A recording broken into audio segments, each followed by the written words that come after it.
او هغه د مور د بدن هغه چینجي هغه پچونی ته ختلې دا د جاهلیت هغه وخت دوباره رانه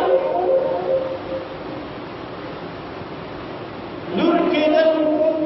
زوی کېدل دا نه چا کار الله دا د الله کار دی دې کې د خدای جل سره دومره جاهلیت یو ښځه ته په دې باندې وجنې چې د الله لور غواړي نو بهرحال نومه چې وي دا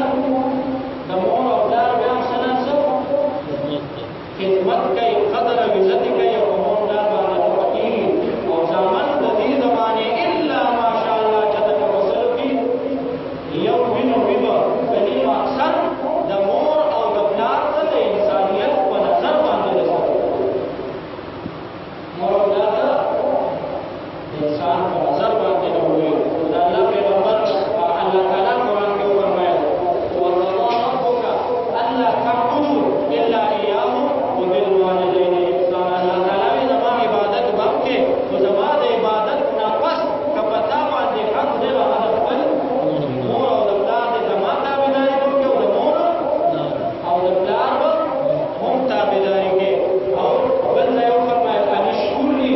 ولوالدیک الله تعالی زما شکر هم ادا کړه او د مور او د پلار شکر هم ادا کړه او مور او پلار انتهایي خواري د خپلو بچو سره دا په خپل ماشومتوب کې د چلو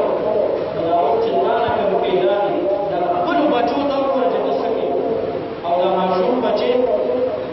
په څنګه په خوارو